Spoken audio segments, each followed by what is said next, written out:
During an inspection, a boy stands perfectly still. Beneath his cloak, the fox he has hidden is eating him alive. Its claws tear into his stomach. Its teeth rip through his skin. Blood soaks into the fabric.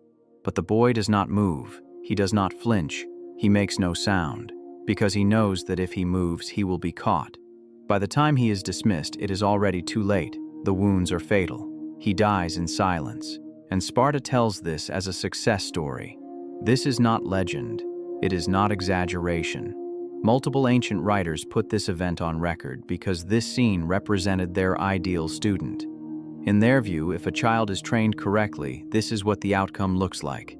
A student capable of denying pain, suppressing instinct, perfectly disciplined.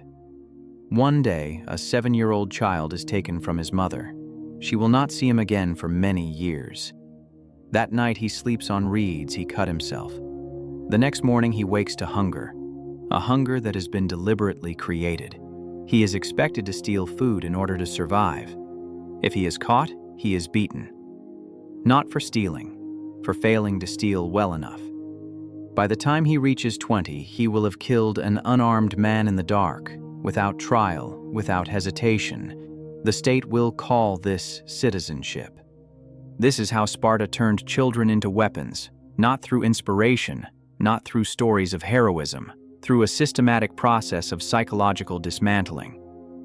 And what most accounts fail to mention, this system worked so perfectly that it eventually consumed its own society. Consider the situation Sparta faced.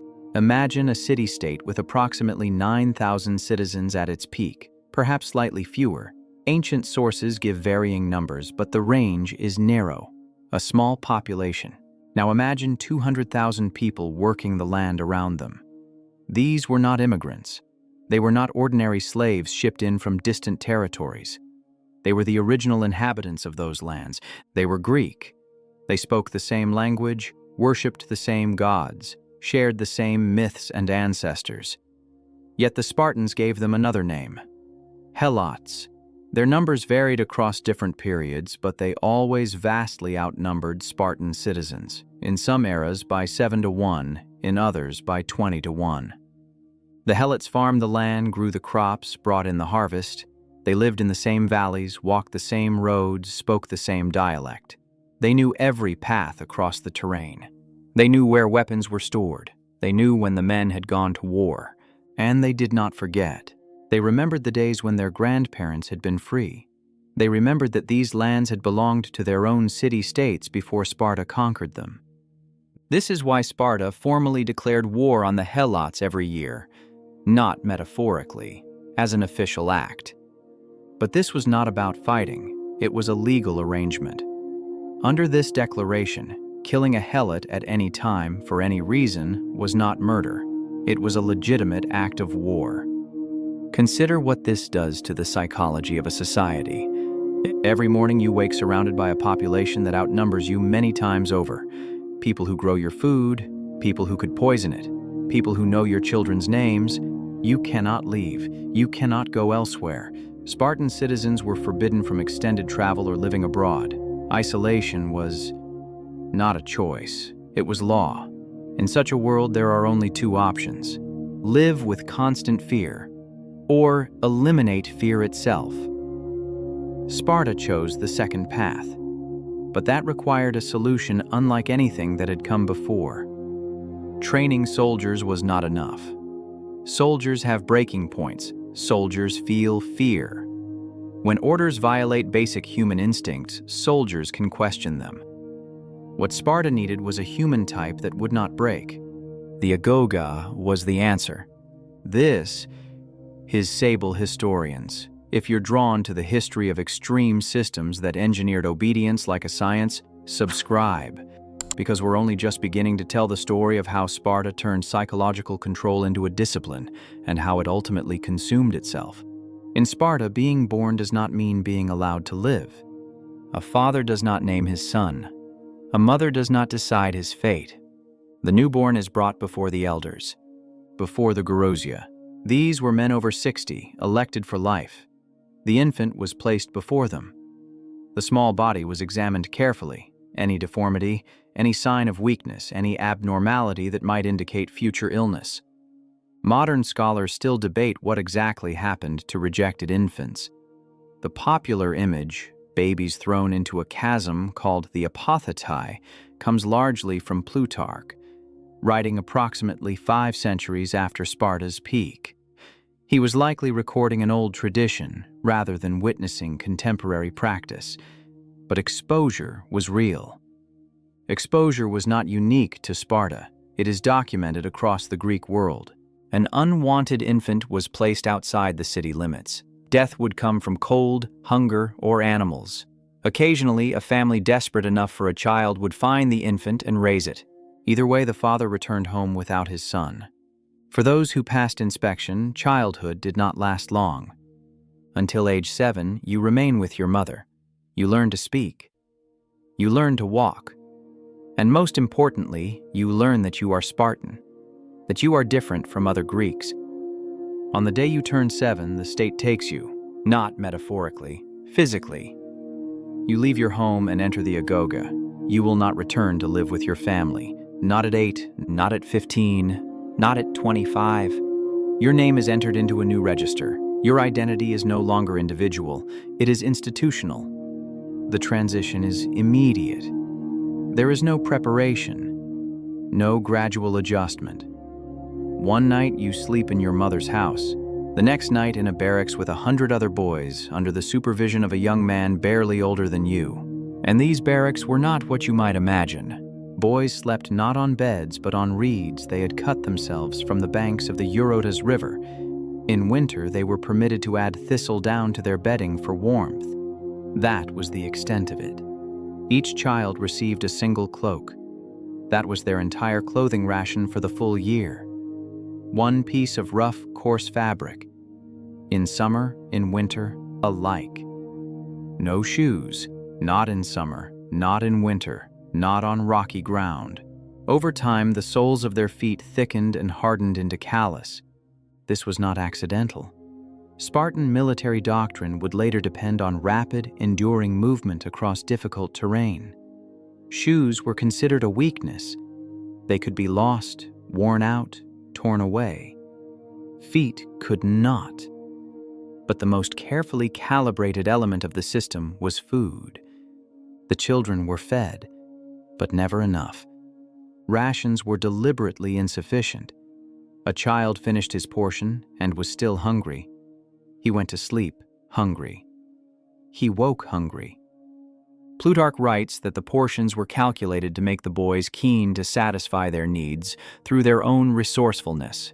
In other words, they were expected to steal. Not from merchants outside Sparta. That was impossible. Spartan citizens were forbidden from engaging in trade. The economy ran on helot labor, and the boys could not leave the training grounds. So they stole from each other, from storage areas, from the communal mess.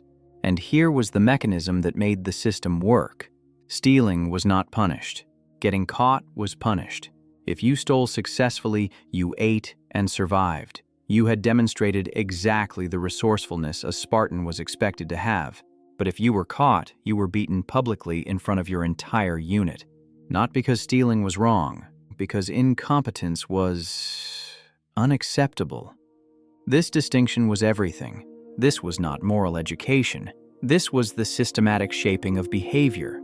The lesson was not, do not steal.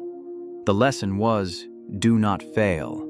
The same story survives across multiple ancient sources. A boy steals a fox.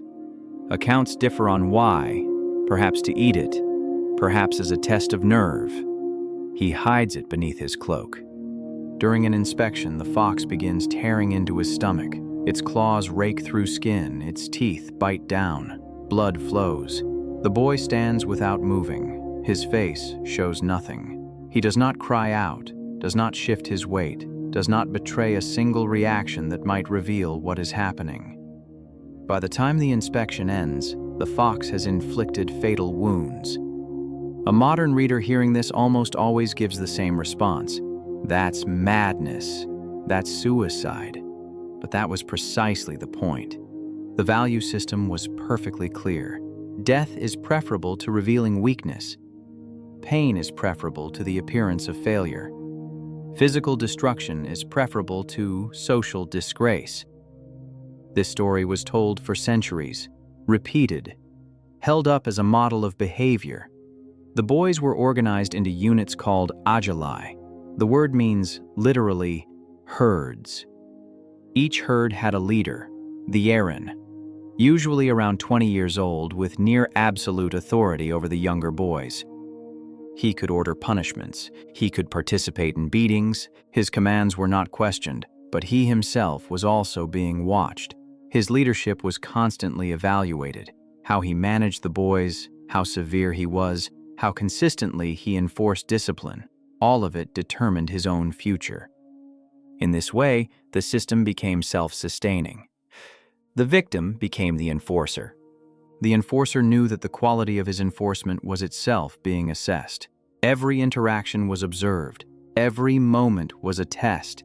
There was no private space, no solitude, no opportunity to develop an identity separate from group surveillance. This was the environment in which character was supposed to form. Between the ages of 7 and 20, the years in which human beings learn who they are, what they value, and how they relate to others. But here there was no individual, only the group, only the hierarchy, only the state. Emotional attachment to family was systematically suppressed. Boys were not sent home for holidays. No family visits were permitted to the barracks. Mothers did not comfort their sons. A famous account tells of a Spartan mother sending her son off to war with a single sentence: "Come back with your shield or on it. Return victorious or return dead. No other outcome is acceptable." To most people today, this sounds like a dramatic call to courage, a harsh way of saying, "Be brave." But the actual meaning is far more precise. Return victorious or return as a corpse. Do not return defeated. Do not return having fled. Do not return if you threw down your shield to run faster. If you are alive but beaten, do not come home. This is not encouragement, and this is an explicit threat. And it comes not from a commander, it comes from his mother. The Agoge did not only train boys, it was designed to embed the same values into the entire society. Mothers, wives, sisters, everyone was a participant in the mechanism of shame. Physical training was constant: wrestling, running, weapons drill. But ancient sources consistently emphasized that the physical component was secondary. Plutarch writes that the Agoge was designed to produce 3 outcomes: obedience, endurance, and victory in battle. Obedience is listed first. That is not an accident. Among the system's harshest tests was the ceremony known as the diamastagosis, the whipping ritual at the altar of Artemis Orthia. Boys were flogged in front of spectators. This was not a punishment. It was a public demonstration. The objective was to endure for as long as possible without crying out, without showing pain. Some died during the ritual.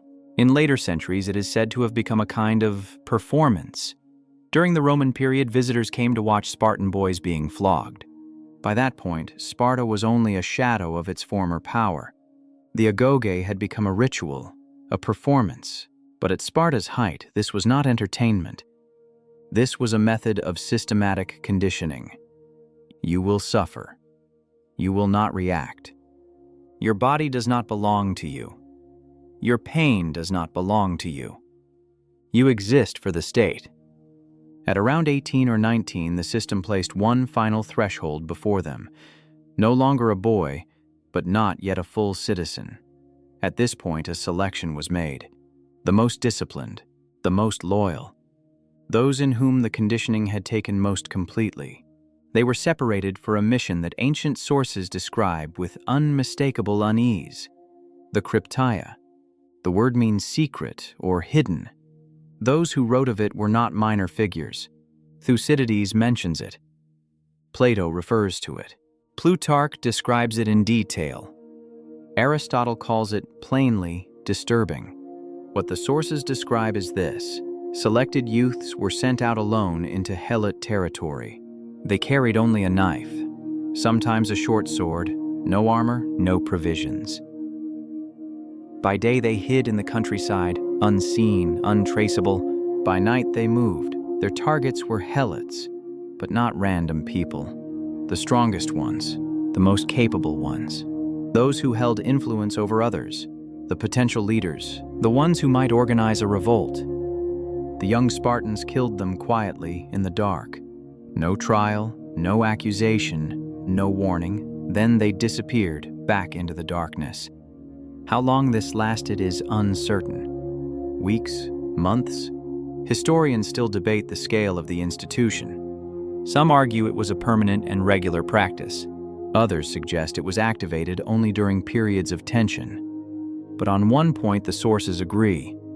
This happened. And its purpose was not military.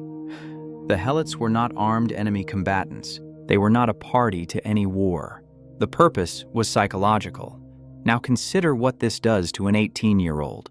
For 11 years you have absorbed the same message. Obedience is survival. Pain is normal. Identity is not individual. Identity is the state. Now you are given a final order. Kill someone who has not attacked you. Kill someone who is unarmed. Kill someone your state has enslaved. Do it in secret. Do not hesitate. Do not question. If you hesitate, you have failed. If you question, your loyalty is incomplete. This is the final stage of the training. The final severance. The last remaining attachment to shared humanity is cut away here. You are no longer a Greek among Greeks. You are no longer an individual with moral limits. You are a Spartan. You do what the state requires. If that means killing an unarmed man in the dark, simply because he appeared too strong, too proud, too capable, then that is what you do, without hesitation, without visible trauma, without doubt. Those who returned from this mission showing none of those things were admitted to full citizenship. The Krypteia was a filter. Its purpose was precise: to separate those who still had limits from those who no longer had any.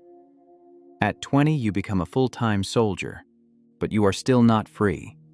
You still live in the barracks. You still eat in communal messes, what the Spartans called the syssitia. The syssitia was not merely a meal arrangement. Every meal was eaten with your unit. Every meal was conducted under observation. Every meal was ritualized. The food itself was deliberately unappealing. Sparta's famous black broth carried a notorious reputation even in the ancient world. A foreign visitor is said to have remarked upon tasting it, "Now I understand why Spartans are so willing to die." But the point was never nutrition. The point was uniformity. Luxury was weakness. Pleasure was distraction. Marriage was technically permitted. But a Spartan man did not live with his wife. He visited her only at night, in secret. Some ancient sources describe young husbands slipping out of the barracks after dark, spending a brief time with their wives, then returning before dawn. Children were born, but their fathers did not raise them. The state did. At 30, after 23 years inside the system, a man finally achieved full citizenship. He could now speak in the assembly. He could vote. But his life did not change. He still lived in the barracks. He still ate in the communal mess. He still trained every day. This continued until the age of 60. Look at the timeline of a Spartan man's life. He enters the system at 7. He remains inside it until 60. That is 53 years. 53 years of communal living. 53 years of a life conducted under surveillance. 53 years of ritualized behavior and enforced discipline. By the time you are 60, virtually your entire life has been spent within this structure. There is no version of you that exists apart from the system, no identity formed outside institutional control, and the result was exactly what Sparta intended. On the battlefield, Spartan units did not break. They did not flee. They did not panic. At the Battle of Thermopylae, 300 Spartans and their allies held a mountain pass against a Persian force that vastly outnumbered them. They held for 3 days. They died in formation. At the Battle of Plataea, the Spartan infantry held their line while multiple allied Greek units around them began to collapse. They did not waver, and in doing so, turned the tide of the battle. For nearly 2 centuries, Sparta stood at the center of Greek warfare, but not because Spartan soldiers were physically stronger, faster, or more technically skilled than others. The difference was psychological. The fear of disgrace exceeded the fear of death. Retreat was worse than dying. The group was everything. The individual was nothing. The Agoge worked. But systems optimized for a single purpose tend to fail at everything else. In Sparta, this is precisely what happened. The citizen population began to shrink steadily. The standards were too high. Not every child survived the Agoge. Disease, accidents, and the brutality of the system itself. Some never reached 20, and the requirements for citizenship were uncompromising. To be counted as a Spartan, several conditions had to be met simultaneously. You had to complete the Agoge. You had to contribute regularly to a communal mess, and most critically, you had to own land worked by helots. Over time, land became concentrated in fewer and fewer hands. As that happened, fewer and fewer men could meet the property requirement. The result was simple. They lost their citizenship. To this, add the losses of war. Sparta had no reserves, no broader population to draw from. Every loss was permanent. In 371 BCE, when the Spartan army faced the Thebans at the Battle of Leuctra, the number of full Spartan citizens who took the field was already far smaller than it had been a century before, and they lost. This was not a close defeat. The Theban commander Epaminondas used an unconventional tactic, a massively weighted left flank. This formation crushed the Spartan right wing. In a single afternoon, Sparta lost approximately 400 citizens. At the time, the total number of full Spartan citizens is estimated to have been only around 1,500. In one battle, more than a quarter of their entire citizenship was gone. There was no one to replace them. The system had produced perfect soldiers, but it had no mechanism for renewal, no flexibility, no capacity for adaptation. You could not take outsiders and put them through the Agoge. They were not Spartan. You could not shorten the training. That would compromise the product. You could not broaden the citizenship criteria. That would dilute the standard. The machine could only do one thing, and when it broke, it could not be repaired. Within a few decades, Sparta was no longer a decisive power. It had become a secondary state in a Greek world that had moved on. By the Roman period, everything had become something else entirely. People no longer came to Sparta out of fear. They came out of curiosity. Visitors gathered to watch the flogging rituals, to see the remnants of a society that had once made the entire Greek world afraid. The Agoge persisted for centuries in modified form, but it was no longer the same thing. It was no longer a training system, it was a performance. The restaging of a dead order, a ritual enacted for an audience that no longer feared it. Sparta had once achieved something that seemed impossible. A society that sacrificed everything for military perfection had, in the end, genuinely produced perfect soldiers. And then, the system collapsed, because societies that pursue perfection in a single dimension tend to become catastrophically fragile in all others. Sparta's secret was not simply that it was brutal. Brutal societies were not rare in the ancient world. What set Sparta apart was precision. The Agoge was far more than a training program. It was a calculated project of social engineering. Every step was planned. Every stage was systematic. The objective was clear: to eliminate every variable that might produce disobedience. And the system performed exactly as designed.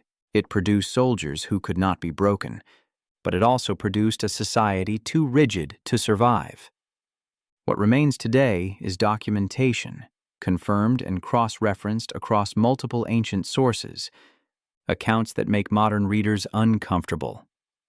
Because these are not mythology, these are procedure, step-by-step instructions for how a human being is dismantled and then rebuilt as something that does not question, does not hesitate, does not break until the system itself breaks. And when the system breaks, nothing remains. This is Sable Historians, the place where history's darkest moments are brought into the light. If you've made it this far, don't forget to like the video and subscribe to the channel. See you in the next one.